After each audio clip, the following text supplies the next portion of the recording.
Assalamualaikum warahmatullahi wabarakatuh. Saya Bimo Putra Pangestu, kelas 11 IPS 2, nomor absen 12. Saya akan menjelaskan tentang Perundingan Linggarjati. Perundingan Linggarjati dilaksanakan pada 10-15 November 1946 di Desa Linggarjati, sebelah selatan Cirebon, Jawa Barat. Latar belakang Perundingan Linggarjati: karena banyaknya konflik dan insiden pertempuran antara pejuang Indonesia dan pasukan sekutu Belanda, sehingga kedua belah pihak menginginkan berakhirnya konflik dan selesainya persengketaan wilayah kekuasaan serta kedaulatan Republik Indonesia. Alasan terbentuk perundingan dan nama perjanjian: sebagai upaya diplomatik untuk memperjuangkan wilayah kesatuan Republik Indonesia yang terus mendapatkan rongrongan dari Belanda. Dinamakan Linggarjati karena dikaitkan dengan tempat pelaksanaannya. Isi perjanjian Perundingan Linggarjati: Belanda mengakui Republik Indonesia secara de facto dengan wilayah kekuasaan meliputi Sumatera, Jawa, Madura. Belanda akan meninggalkan Indonesia selambat-lambatnya 1 Januari 1949. Yang kedua, menyepakati pembentukan negara serikat dengan nama Negara Indonesia Serikat atau RIS. Yang ketiga, RIS dan Belanda akan membentuk Uni Indonesia Belanda dengan Ratu Belanda sebagai ketua.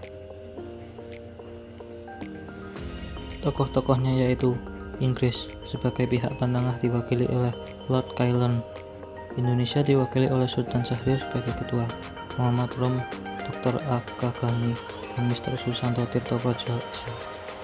Belanda diwakili oleh Prof. Schermerhorn. Yang pertama ada foto Hubertus Johannes van Mock. Yang kedua ada foto Lord Cairns dari Inggris sebagai mediator.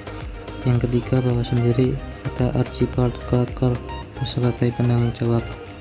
Kemudian dua foto orang tersebut yaitu William Schermerhorn dan Max van Poel. William Schermerhorn adalah surveyor, kartograf, teknisi, dan politikus Belanda, sedangkan Van Poel adalah politikus Belanda, anggota delegasi Belanda dalam Perundingan Linggarjati. Kemudian dua foto orang tersebut, beliau adalah Mr. Susanto Tirto Praja, negarawan, pernah menjadi Menteri Kehakiman dalam 6 kabinet yang berbeda. Kemudian yang kedua, beliau adalah Adnan Kapau Ghani atau A.P. Ghani. Dia seorang dokter dan politis Indonesia, pernah jadi Perdana Menteri pada kabinet Amir Syarifuddin I dan II. Kemudian foto orang tersebut adalah Sultan Syahrir. Dia seorang intelektual, perintis, dan revolusioner kemerdekaan Indonesia. Yang kedua ada Mr. Rom, seorang diplomat dan salah satu pemimpin Indonesia di Perang Kemerdekaan Indonesia. Beliau pernah menjadi Perdana Menteri, Menlu, dan Mendagri.